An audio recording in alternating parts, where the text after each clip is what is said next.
Se supone que cuando uno alquila una casa, se le exige un depósito, pero ese depósito debe ser devuelto al final del alquiler en caso de que el inquilino no haya vivido el depósito como normalmente ocurre, que uno vive los meses del depósito. Sí. En ese transcurso hay unos ingresos que se deben estar generando en el Banco Agrícola por los intereses que se pagan por estos recursos. Sin embargo, todos sabemos que en la mayoría de los casos los recursos que deben llegar al Banco Agrícola no llegan. Nosotros realmente no tenemos mayores detalles del proyecto de ley, por eso no nos adelantamos a comentarlo con mayor profundidad. Sin embargo, estamos gestionando ver si alguien del Banco Agrícola puede venir al programa para que nos explique las implicaciones y el contenido de este proyecto de ley, porque es importante, debido a que en la mayoría de los casos los residentes de las casas donde viven no son los propietarios, sino los inquilinos. Y habría que ver en qué medida esto afecta a los inquilinos y también a los propietarios de la residencia. Esto realmente históricamente se ha estado hablando de la necesidad de modificar esta ley para ver cómo la misma permite que el desarrollo de la construcción y que sean realmente negocios hechos de que usted pueda dedicarse a construir viviendas y locales para fines de alquiler, protegido por una ley que realmente sea justa en términos de lo que corresponde al inquilino y de lo que corresponde al propietario de la inversión que se ha realizado para la construcción de la propiedad. Sí, creo ahí es un tema muy importante, obviamente como muy bien lo planteaste, Luis.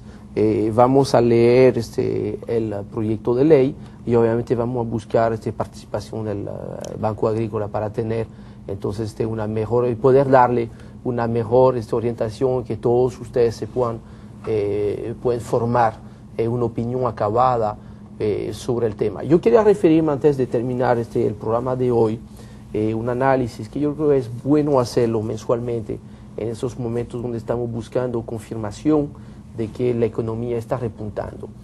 Tú recordarás el año pasado que algunos analistas, por la agenda que tuviesen, ¿verdad?, estaban tratando de desmentir el crecimiento de la economía utilizando como referencia lo que estaba pasando con las recaudaciones fiscales.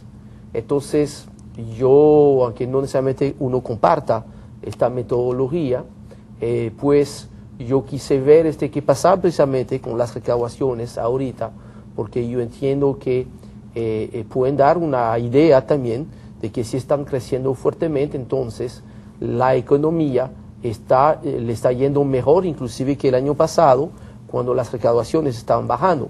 Entonces ahí utilizamos como referencia el informe que acaba de publicar la semana pasada la Dirección General de Impuestos Internos, correspondiente a las recaudaciones del mes de marzo, que en esencia corresponden a las transacciones económicas del mes de febrero, tanto para consumo como para impuestos a las riquezas, al impuesto sobre la renta, al impuesto sobre la propiedad. Interesante ver que si comparamos el año 2010 al año 2009, el mes de marzo, ahí la DGI está reportando un crecimiento interesante de unos 829 millones de pesos, equivalente a un crecimiento del 5.5%. Ahora bien, si analizamos un poquito más en detalle para ver si estamos comparando mangos bañilejos con mangos bañilejos, es importante ver si en el año 2009 o en el año 2010 hay partidas extraordinarias que estuviésemos entorpeciendo un análisis correcto. Precisamente en el año 2009, en el mes de marzo, se percibieron unos dividendos, unos impuestos sobre dividendos extraordinarios por el orden de 2.167 millones de pesos. O sea, una vez sacamos eso de la recaudación del mes de marzo del 2009, lo cual es correcto metodológicamente hablando, en realidad vemos que las recaudaciones crecieron, comparando mango bañilejo con mango bañilejo, cerca de 3.000 millones de pesos durante el mes de marzo, equivalente a un crecimiento de un 23%. ¿Qué puede ser atribuible al crecimiento de la economía? ¿Qué cuánto se puede atribuir a la inflación o la devaluación?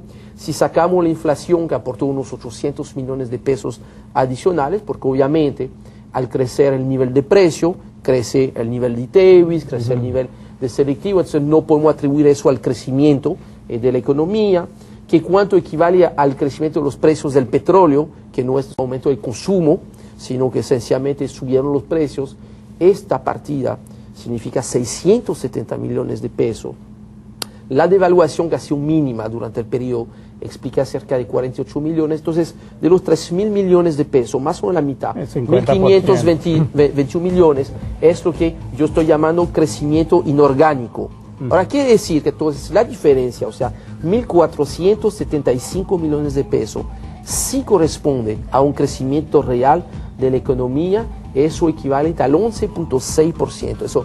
Eso nos indica claramente que ha habido un crecimiento importante del consumo en comparación con el año pasado, y eso para mí, clara, neta, rotundamente, nos está confirmando de que ha habido una aceleración de las transacciones económicas ya a partir del mes de febrero, lo cual se puede corroborar esta expectativa de que la economía dominicana pudiera estar creciendo a un ritmo cercano al 6% durante el primer trimestre del año.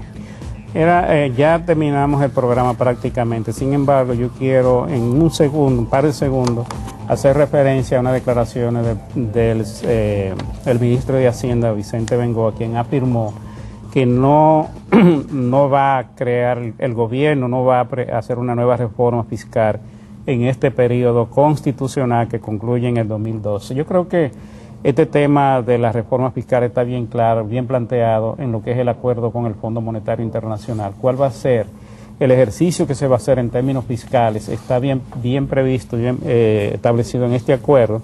Sin embargo, a nivel político, la oposición está diciendo que el gobierno va a hacer una nueva reforma fiscal a partir del momento en que concluyan las elecciones que van a tener lugar a mediados de este año.